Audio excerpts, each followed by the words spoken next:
بالله العلي العظيم أعوذ بالله من الشيطان الرجيم بسم الله الرحمن الرحيم الحمد لله رب العالمين والصلاة والسلام على سيد الأنبياء والمرسلين المخاطب بطه وياسين محبوب رب المشرقين ورب المغربين حسن والحسين مولانا مولى الكونين أبي القاسم محمد اللهم صل على محمد وآل محمد وعلى أهل بيته الطيبين الطاهرين المعصومين المغفورين ولعنة الله على أعدائهم ومن طوائفهم أجمعين أما بعد فقد قال الله تبارك وتعالى في كتابه المبين وهو أصدق الصادقين وقوله الحق بسم الله الرحمن الرحيم يا أيها الذين آمنوا اتقوا الله حق تقاته ولا تموتن إلا وأنتم مسلمون صلوات الله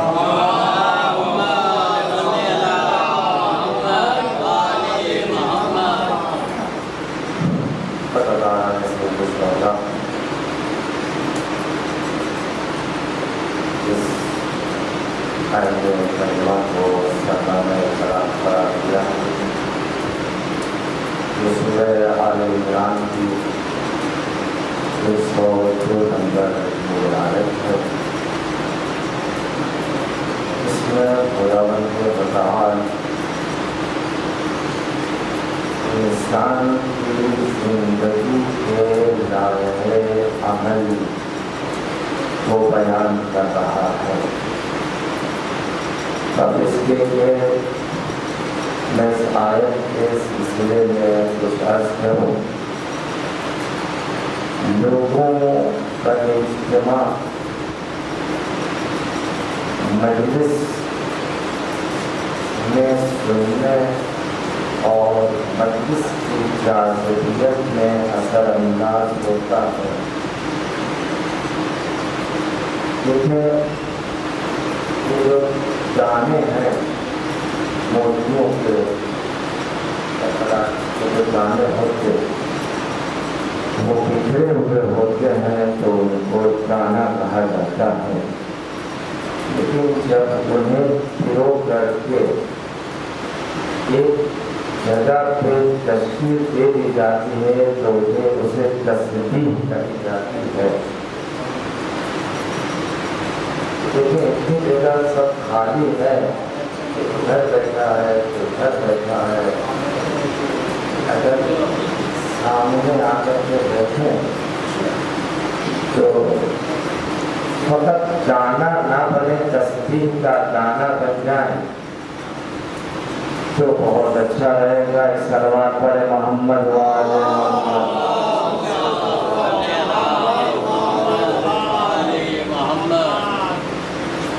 ماشاء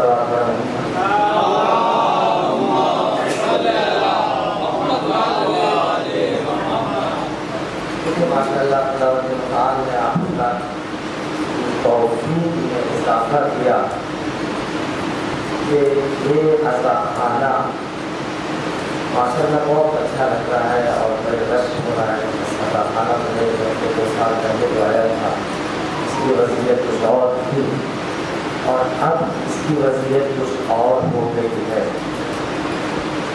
تو ہم جب 2 سال پہلے یا 1 سال پہلے اسی اذاخانے میں آ کر کے جس طریقے سے مجلس سن رہے تھے اب اس سے اچھے طریقے سے سننا چاہیے تو ہمیں چاہیے کہ ہم ایک جمع ہو کر کے اور ایک اجتماعی صورت میں بیٹھیں تاکہ سننے میں بھی آپ کو اچھا لگے اور سنانے والے کو بھی اچھا لگے.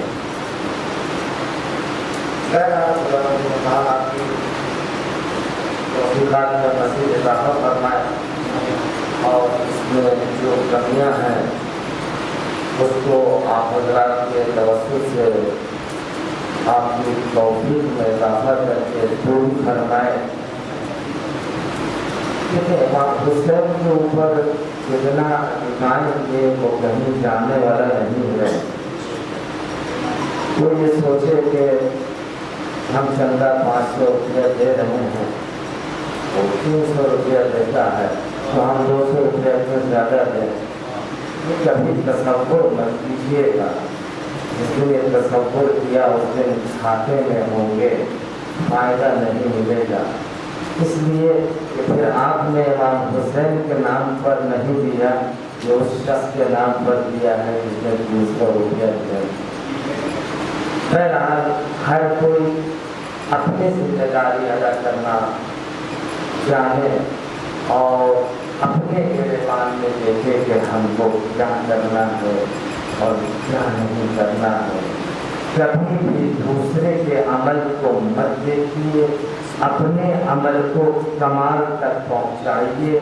جب اپنے عمل کو کمال تک پہنچائیں گے تو خدا بھی اس عمل سے راضی ہوتا ہوا نظر آئے گا. اسی مناسبت سے انہیں چیزوں کو دیکھتے ہوئے جس آیت کو سرنامہ کلام قرار دیا ہے اس میں ارشاد باری تعالیٰ ہوتا ہے یا ایھا الذین آمنوا اتقوا اللہ حق تقاتہ ولا تموتن الا وانتم مسلمون. اب میں اپنے چھوٹے بھائیوں کے لیے اس آیت کا لفظ در لفظ ترجمہ کرتا ہوں اور آپ حضرات سے توجہ کی ڈیمانڈ کرتا ہوں. توجہ رکھیے گا اس آیت کے ترجمے کے اوپر. یا ایھا الذین آمنوا, اے وہ لوگ جو ایمان لائے, یعنی اے مومنوں, یعنی اے صاحبان ایمان. یہاں تک بات کرتے ہو کہ کیا یہ بچے نام ہو اتقوا اللہ, اللہ سے ڈرو, تقوی الہی اختیار کرو. حق تقاتہ, ویسے ہی تقوی الہی اختیار کرنا ہے جیسے تقوی الہی اختیار کرنے کا حق ہے. ویسے ہی تقوی الہی اختیار کرو, ویسے ہی اللہ سے ڈرو جیسے اللہ سے ڈرنے کا حق ہے.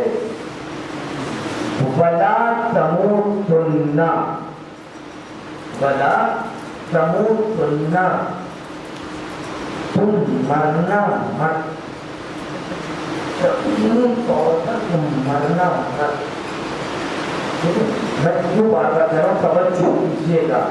اس میں کون سی چیز پائی جا رہی ہے اور کہاں ہم کو جانا ہے. اللہ کہہ رہا ہے ولا تموتن, مرنا مت. مرنا میرے ہاتھ میں ہے, اللہ کے ہاتھ میں ہے.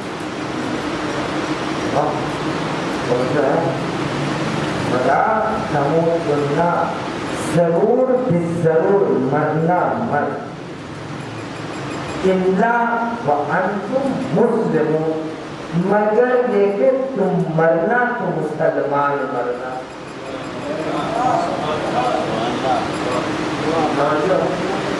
بات کہاں سے چلی؟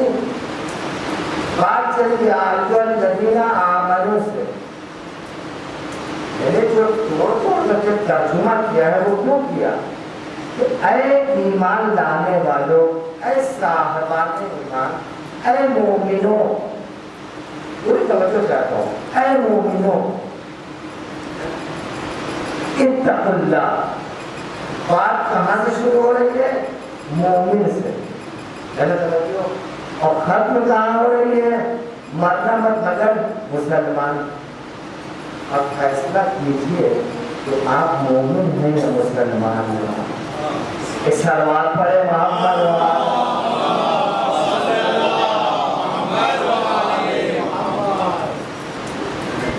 یہ لمحہ کیا ہے بات، ہم اپنے کو مومن کہتے ہیں لیکن ان کو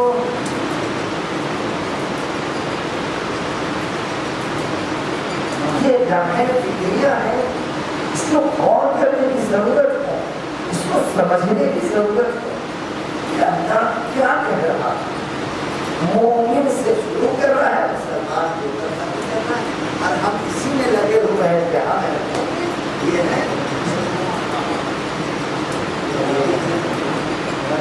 اشارہ کہیں اور ہے۔ اس حلوات پر محمد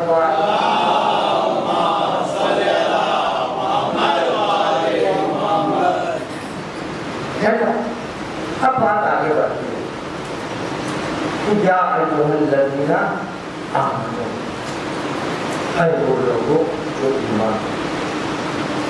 دیکھیں خداوند متعال خطاب کی کڑی اس میں ہے جس کو خداوند متعال نے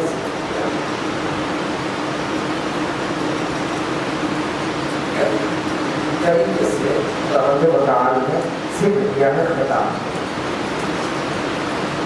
انسان کہہ کر کے، ناس کہہ کر کے، خصوصاً پیغمبر اکرم کے سلسلے میں ایک چیزوں کو متعدد طریقے سے خطاب کیا ہے۔ بشر کی کہا، ہم لوگ سب کچھ کہا، لیکن جہاں پر کوئی اہم چیز بیان کرنی ہوئی ہے تو اس میں یا ایھا الذین آمنوا، کوئی بھی حکم بیان کرنا ہوا تو وہاں پر کہا ہے یا ایھا الذین آمنوا کتب علیکم الصیام کما کتب علی الذین من قبلکم لعلکم تتقون۔ یعنی جتنے بھی احکام بیان کیے ہیں وہاں پر یا ایھا الذین آمنوا سے خطاب کیا ہے۔ ہم اپنے گھروں میں دیکھتے ہیں کہ خطاب جو ہے کیسا ہونا چاہیے۔ اگر میری ماں یا بہن نام لے کر کے پکارتے، یہ کام کر دے، یہ کام کر دو، تو اس کی کیفیت الگ ہوتی ہے۔ لیکن اسی خطاب کو تھوڑا سا شیرین زبان ہو کر کے اگر خطاب کرتی ہے کہ میرے عزیز، اے میرے بیٹے، اے میرے بھائی، تو اس کی لذت کچھ اور ہو جاتی ہے، اس کی لذت کچھ اور ہو جاتی ہے۔ اور اگر تھوڑا سا اور پیار بڑھا تو کہتی ہے کہ میرے پیارے بیٹے، کہ میرے پیارے عزیز، کہ میرے پیارے بھائی۔ یہ لفظ پیارے جو بڑھتا گیا، پیار میں اضافہ ہوتا گیا، خطاب میں شیرینی آتی گئی۔ اگر بشر کہہ کے خداوند متعال خطاب کرتا تو وہ شیرینی باقی نہیں رہتی، پھر ناز کہہ کر کے خطاب کرتا تو وہ شیرینی باقی نہیں رہتی۔ انسان کو جب انسان خطاب کرتا ہے تو اگر اس میں جذابیت اور شیرینی پائی جاتی ہے تو اس کام کو فوراً بند کر کے انجام دینے کی کوشش کرتا ہے۔ اسی طریقے سے خداوند متعال نے کام کی جذابیت کو برقرار رکھنے کے لیے بشر نے کہا انسان نہیں کہا بلکہ الذین آمنوا کا خطاب کیا تاکہ انسان جو ہے وہ لذت خطاب سے آشنا ہو کر کے ہمارے احکام کی طرف بڑھتا چلا جائے. اس صلوات پڑھے محمد والے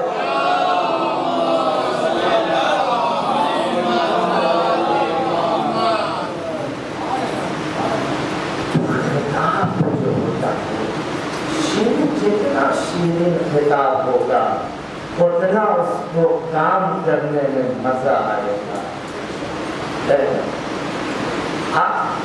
اگر پانی کی تلاش میں صحرا میں اگر پریشان پانی ڈھونڈ رہے ہیں کب گھر جا رہے ہیں کب ادھر جا رہے ہیں کب ادھر جا رہے ہیں پانی نہیں مل رہا لیکن آ کر کے کسی نے آپ کو یہ کہا کہ اے میرے عزیز لو یہ پانی حاضر خدمت ہے تو جیسے ہی اس نے کہا لو میرے عزیز یہ پانی حاضر خدمت ہے تو اب تک جو پانی کے سلسلے میں آپ سرگردان تھے تھکے تھے جیسے ہی اس نے پیارے عزیز کہہ کر کے پانی پیش کیا تو آپ کی پانی پینے سے پہلے تھکان مل جائے پانی پینے سے پہلے تھکان مل جائے گی. اسی لیے خداوند متعال نے بھی اپنے خطاب کو شیرین رکھا تاکہ کام کرنے سے پہلے انسان کی تھکان کی ہے نا. تو عزیزو دیکھیں کہ جو ہم لوگ فرشی اثر یا ایھا الذین آمنوا یہ ایمان کی ایک دلیل ہے یہ ایمان کی ایک دلیل اتقوا اللہ اللہ سے ڈرو تقوی الہی اختیار کرو حق تقاتے ویسے ہی جیسے اللہ سے ڈرنے کا حق ہے. تو اب ہمیں جو ہے وہ تقوی الہی اختیار کرنا ہے. تو تقوی الہی اختیار کرنے کے سلسلے الگ الگ مراحل ہیں. تقوی الہی اختیار کرنے کے سلسلے میں الگ الگ مراحل ہیں جن میں سے ایک مرحلہ جو ہے آسان ہے.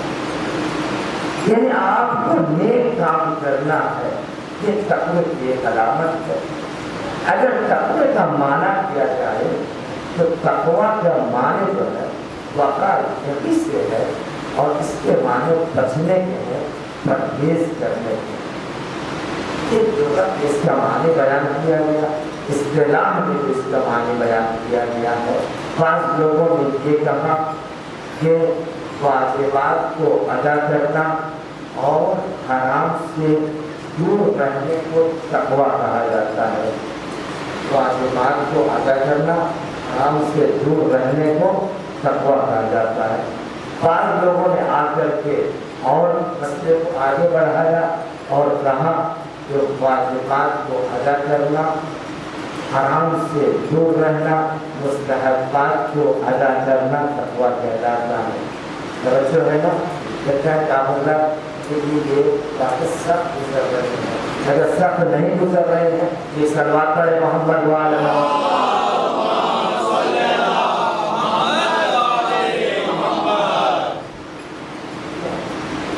ہماری بھی کچھ مجبوری ہم لوگ زیادہ اٹھا بٹک والے نہیں. ہم لوگ عاقبت اندیشی اور عاقبت سمجھنے کی کوشش کرتے ہیں. اسی درمیان میں باتیں آ جاتی ہیں تو واہ واہ واہ واہ اس طرح کی باتیں سامنے آ جاتی ہیں. یہ ابتدائی مراحل ہے مسئلہ میں آپ لوگوں کو انشاءاللہ محدود کروں گا کہ بعض لوگوں نے کیا کہا واجبات کو ادا کرنا محرمات سے دور رہنا یہ تقویٰ ہے. بعض لوگوں نے یہ کہا کہ واجبات کو ادا کرنا محرمات سے دور رہنا مستحبات کو بھی ادا کرنا یہ تقویٰ ہے. بعض لوگوں نے اس سے آگے بڑھ کر کے کہا واجبات کو ادا کرنا محرمات سے دور رہنا مستحبات کو ادا کرنا مکروہات سے بھی پرہیز کرنا اس کو تقویٰ ہے. اس کو تقویٰ کہتے ہیں. بعض لوگ